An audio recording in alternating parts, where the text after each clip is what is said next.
ప్రజలను మోసం చేసే హామీలిచ్చి కాంగ్రెస్ పార్టీ అధికారంలోకి వచ్చిందన్నారు బీఆర్ఎస్ వర్కింగ్ ప్రెసిడెంట్ కేటీఆర్.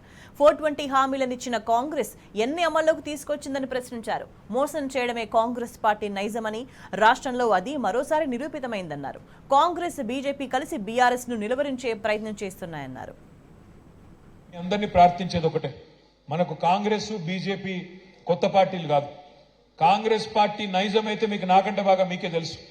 మోసమే కాంగ్రెస్ నైజం, మోసం చేయడమే వాళ్ళ నైజం. మీరు చూస్తున్నారు ఎన్ని మాటలు చెప్పినారు. ఒకటి కాదు, రెండు కాదు, 420 హామీలు, 420 హామీలు ఇచ్చి ఇవాళ అధికారంలోకి వచ్చి గద్దెనెక్కి కూర్చున్నది కాంగ్రెస్ పార్టీ.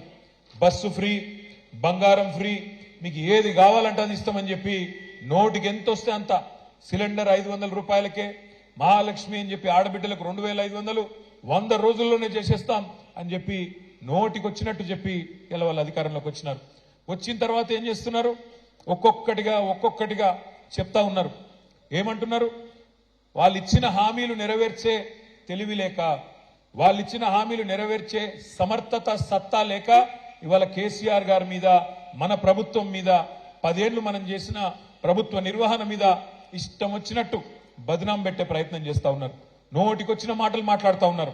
కానీ నేను మీకు, మీ ద్వారా, మీడియా ద్వారా కాంగ్రెస్ పార్టీకి, రాష్ట్ర ప్రజలకు నేను విజ్ఞప్తి చేస్తా ఉన్నా.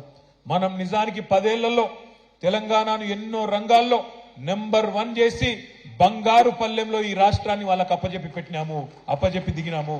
మనం నిజంగానే వాళ్ళకి చిత్తశుద్ధి ఉంటే ఇచ్చిన ప్రతి హామీని నెరవేర్చే దిశగా పనిచేయాలి తప్ప రోజు తెల్లారు లేస్తే ఇంకా కేసీఆర్ గారిని తిట్టడం, నీ బొండిగా విసుకుతా అంటాడు కేసీఆర్. కొన ఊపిరితో ఉన్నాడు కేసీఆర్, పిసికేస్తే అయిపోతుంది అని రేవంత్ రెడ్డి మాట్లాడతాడు. బండి సంజయ్ మాట్లాడతాడు. కాంగ్రెస్ బీజేపీ కొట్లాడుకున్నాడు కాదు, కేసీఆర్ ను బీఆర్ఎస్ అయిపోయింది, చిన్నగా కొద్దిగా మిగిలినారు, ఫినిష్ చేయాలో వీళ్ళని ఆయన మాట్లాడతాడు. నేను ఒక్కటే మాట మిమ్మల్ని అడుగుతా ఉన్నా, ఎందుకు పిసికాలి కేసీఆర్ బొండిగా?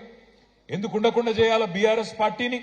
తెలంగాణ తెచ్చిన తెలంగాణలో పేదలను కడుపులో పెట్టుకొని చూసుకున్నందుక, గ్రేటర్ హైదరాబాద్ ని ఇవాళ బ్రహ్మాండంగా ఒక అంతర్జాతీయ స్థాయి నగరంగా డెవలప్ చేసే ప్రయత్నం చేసినందుక ఎందుకు ఇవాళ బీఆర్ఎస్ పార్టీని బొందబెట్టాలని నేను అడుగుతా ఉన్నా.